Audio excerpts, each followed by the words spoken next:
हर हर गंगे जय मां गंगे। भगवान कृष्ण की लीलाओं का वर्णन हर ग्रंथों में अपने अपने प्रकार से अलग तरीके से लिखा गया है।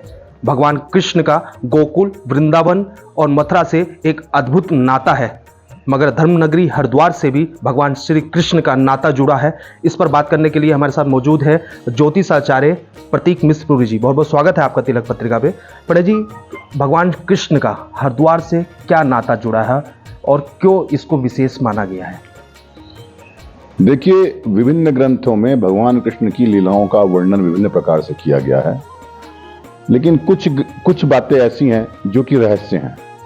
जब भगवान श्री कृष्ण पैदा हुए तो सर्पदोष उनकी जन्म पत्री के अंदर विद्यमान था, अर्थात उनकी जन्म पत्री में सर्पदंश का योग था, क्योंकि रोहिणी का जो चंद्रमा लगन में होता हो और जो है बुध की उसकी राहु की युति हो, तो गर्गाचार्य जिन्होंने उनका संस्कार कराया, उन्होंने कहा यदि भगवान कृष्ण के मस्तक के ऊपर, इस बालक के मस्तक के ऊपर यदि मोर का पंख लगाया जाए तो सर्पदंश का योग टल सकता है।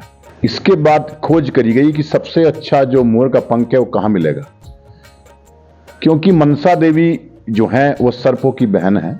उनका यहाँ पर जो है पर्वत के भी है, यहाँ मंदिर भी है, उसको मनसा पर्वत बोलते हैं, मनसा देवी पर्वत भी बोलते हैं। व्यवस्था की गई कि यहाँ से जो है मोर का पंख जो है हरिद्वार से मनसा मंदिर के पास से भगवान कृष्ण के लिए जाया जाए। तो जब तक भगवान इस पृथ्वी के ऊपर रहे, इस पृथ्वी से यहीं पर जो है हरिद्वार से उनके लिए मोर का पंख जाता रहा। और मोर का पंख जो है जैसे कालिदेह के साथ भी उनका युद्ध हुआ, तो इस मोर के पंखी की इस प्रकार की विशेषता थी कि सर्पदोष सर्पदंश का योग था वो टल गया और सर्प के ऊपर वो हावी रहे। इसके साथ में जब यहां पर संस्कार कराया गया तो इसलिए इसका नाम एक यहां से सूत्र निकला, उसका नाम बोला गया नारायण सूत्र बोला गया, जो कि मनसा पर्वत से होता हुआ सीधा हर की पैड़ी पे जाता है, वो आज भी विद्यमान है। उसका अपभ्रंश हो गया नाम का, उसको नाई सोता बोलते हैं, जबकि नाई सोता नाम का कोई भी स्रोत नहीं है। उसका जो प्राचीन नाम है उसका नाम नारायण सूत्र है, क्योंकि वहां से भगवान कृष्ण के जो है मस्तक के ऊपर जो मोर का पंख लगता था वो हरिद्वार से आता था, तब से उसका नाम नारायण सूत्र पड़ा और वो आज भी विद्यमान है यहाँ पर।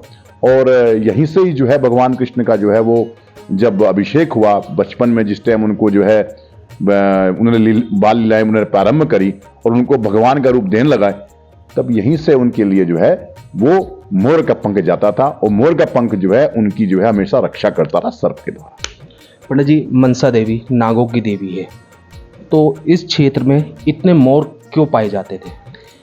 देखिए, इस स्थान के ऊपर जो है, क्योंकि इसका नाम जो है आप हवेन सांग की यदि आप यात्रा का वर्णन पढ़ो तो उन्होंने मोयापुरी लिखा है, इसको मायापुरी भी कहते हैं। और जहां पर सबसे ज्यादा जो है मोर पाए जाते हो वो यह स्थान है, क्योंकि सर्पों की और जो है मोर की जो है आपस में परस्पर शत्रुता है, और क्योंकि जहां सबसे ज्यादा सर्प होंगे वहीं पर मोर भी होंगे, तो मोर का पंख यदि आप लगाते हैं तो आपको सर्पदंश का योग नहीं बनता, सर्प आपके निकट नहीं आता है। कोई भी इस प्रकार का जो जहरीला जानवर है वो प्राय जो है दूर हो जाता है। और जितने ये तीर्थ हैं इसको बोलते हैं हरिद्वारे कुशाव्रते विल्लु के नील पर्वते स्नातता कनखले तीर्थे पुनः।